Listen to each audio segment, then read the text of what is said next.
সেদিন ছিল পূর্ণিমার রাত। রাত প্রায় 3টে বাজে। আমি গভীর মনোযোগ দিয়ে পড়াশোনা করছিলাম, যেহেতু সামনে এক্সাম পরীক্ষা। তাই বাড়িতে সবাই ঘুমোচ্ছিল অঘোরে। তারই মাঝে হঠাৎই ছাদ থেকে ধূপ ধাপ শব্দ যেন ভেসে এলো আমার কানে। রাত তখন প্রায় 3টে থেকে 3:30 বাজে। বিকেলবেলায় আমরা ছাদে খেললে যেমনটি শব্দ হয়, ঠিক তেমনই। আমি বেশ অবাক হলাম, এত রাতে ছাদে আবার কে খেলছে? কাকু আর আমি একই রুমে থাকতাম। বেশ কয়েকবার শব্দ হওয়ায় কাকুকে আমি ডাক দিলাম, কিন্তু কাকুর তো ওঠার নাম নেই। নাক ডেকে ঘুমোচ্ছেন অঘোরে। অনেকক্ষণ ডাকাডাকি করার পরে কোনো রকমে মাথাটা তুলে বললেন, তুই গিয়ে দেখ না কে আছে, ইঁদুর টিদুর হবে হয়তো। বলে কাকু আবার নাক ডাকতে শুরু করলেন। অগত্যা আমাকেই এদিকে ছাদের শব্দে দৌড়াদৌড়ি পর্যায়ে পৌঁছে গেছে কানের আওয়াজ। দেখতে ইচ্ছা করছিল এত রাতে ছাদে কে দৌড়াদৌড়ি করছে। আমাদের রান্নাঘরের দেওয়ালে মা ছাদের চাবি ঝুলিয়ে রাখতেন। আমি ঘর থেকে বের হয়ে ছাদের চাবি নিলাম।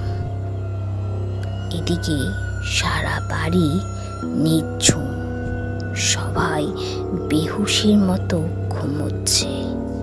কারোর কানে বিন্দুমাত্র শব্দ যাওয়ার মতন উপায় নেই। আমাদের ফ্ল্যাট থেকে বের হতেই ডান দিক দিয়ে উপরে উঠে গেছে ছাদের সিঁড়ি। প্রতিটি বারান্দায় বাতি জ্বলছিল। 3 তলার বারান্দা ঘুরে ছাদের সিঁড়ি। আমি ছাদের সিঁড়িতে ওঠার পরও আমার যেন কোনো ভয় লাগছিল না। অবাক কাণ্ড, 3 তলা থেকে ছাদের দরজা দেখা যায়, দরজা তালাও দেখা যাচ্ছে, তবে ছাদে শব্দ করছে কে? আমি ছাদের তালা খুলে ফেললাম তাড়াতাড়ি। চাঁদের আলোয় ছাদ ভেসে যাচ্ছে। ছাদে বের হলেই সামনে রবিন কাকাদের 4 তলা বাড়ি দেখা যায়। রবিন কাকাদের বাড়ি থেকে আমাদের পুরো ছাদটা দেখা যায়। ছাদের এ মাথা থেকে ও মাথা বেশ ভালো করে দেখলাম, কেউ নেই, কিন্তু একটি থমথমে পরিবেশ। যেহেতু বললাম পূর্ণিমার রাত, পূর্ণিমার আলো যেভাবে ছাদটাকে ঘিরে রেখেছে, স্পষ্ট দেখা যাচ্ছে কেউ কোথাও নেই। আমি বেশ অবাক হলাম, তাহলে শব্দ করলো কে? জলের ট্যাঙ্কের উপর দেখলাম, না, কেউ নেই। তখন ঘড়ির কাঁটায় 3:30, কিন্তু সেই সময় আমার গাটা আচমকাই যেন বেশ ছমছম করছিল। অতি সাহস হলে যা হয়। আশেপাশের বাড়িগুলোর দিকে বেশ কয়েকবার তাকিয়ে আমি নিচে নামার ভাবনা চিন্তা করছিলাম।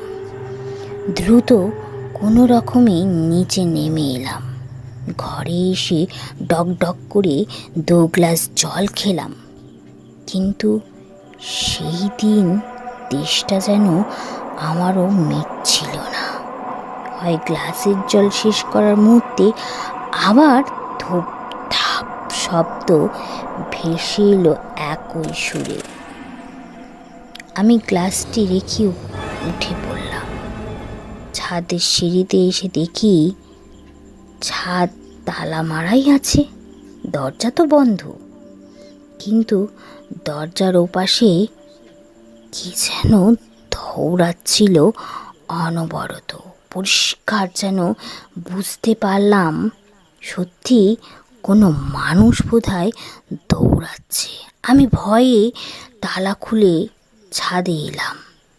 ভয় বুকের ভেতরে ক্রমশ গিরে বসছে, তাও সাহস করে একবার দেখার চেষ্টা আমি করলাম। আবারও চাঁদের আলোয় চোখ ভেসে গেল। আমি পুরো ছাদ বেশ ভালো করে দেখলাম, না, কেউ নেই। নিজেকে কেমন সান্ত্বনা দিলাম, হয়তো রাত জেগে পড়ার ফলে উল্টোপাল্টা শব্দ শুনছি। ছাদে তালা দিয়ে নামার জন্য পেছন ঘুরতেই হঠাৎই চমকে উঠলাম। হাতের ডান পাশে সিঁড়ির শেষ মাথার ছাদের দেয়াল ঘেঁষে কে যেন কর্নারে চুপ করে বসে আছে। আমি কোনো রকম জিজ্ঞাসা করলাম, কে কে ওখানে? দেখা যাচ্ছে দু হাঁটুর মাঝখানে মাথা রেখে কে যেন বসে আছে এবং একই সুরে ক্রন্দন করছে। ছোট শরীরটা দেখে মনে হলো 8 থেকে 10 বছরের বাচ্চা। শুধু তাকিয়েই আছি আর জোরে জোরে চিৎকার করে জিজ্ঞাসা করছি, কে কে ওখানে? কে বসে আছো? ভয়ে হৃৎপিণ্ড যেন উগড়ে আসার মতন, কিন্তু কিছুতেই আমি উত্তর পেলাম না।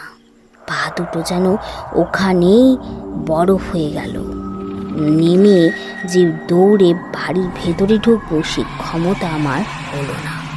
বেশ কয়েকবার চিৎকার করতেই হাঁটু থেকে মাথা তুলে আমার দিকে তাকালো। ভয়ে আমি চমকে উঠলাম।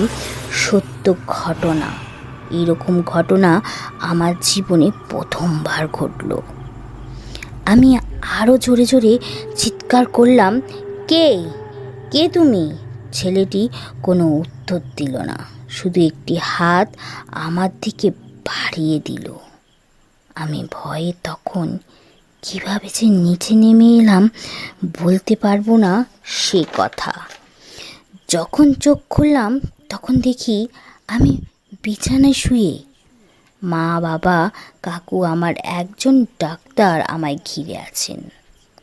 বাবা কাকুকে বকছেন আমাদের কেন ভূতের গল্প শোনায়। তার জন্য মার হাতের ফাঁক দিয়ে আমার চোখ যখন দরজার কাছে গেল তখন আবার চমকে উঠলাম। ঘরে এত লোক, তাও আমি কি দেখছি? ছাদে দেখা ছেলেটি ওই দরজার কাছে দাঁড়িয়ে আছে। আমার চোখ পড়তেই ডান হাতটি আমার দিকে বাড়িয়ে দিল সেই একইভাবে। আমি আবারও কাউকে বলে বুঝাতে পারলাম না, উল্টে জ্ঞান হারালাম। সেবার আমাকে অনেক দিন হসপিটালে থাকতে হয়েছিল। আশ্চর্যের বিষয়, সে রাতের পর ছেলেটিকে আর কোনোদিনও আমাদের ওই ছাদে কিন্তু দেখা যায়নি। সে রাতে অবশ্য আরেকটি ঘটনা ঘটেছিল। আমাদের পাশের বাড়ির রবিন কাকা হঠাৎই মারা গেছিল। ভালো মানুষ, হঠাৎ নাকি কি দেখে খুব ভয় পেয়েছিলেন, কিন্তু তার দেহও সে রেখে গেছিল। আশ্চর্যের বিষয়, এটা আমার বোধগম্য হলো না।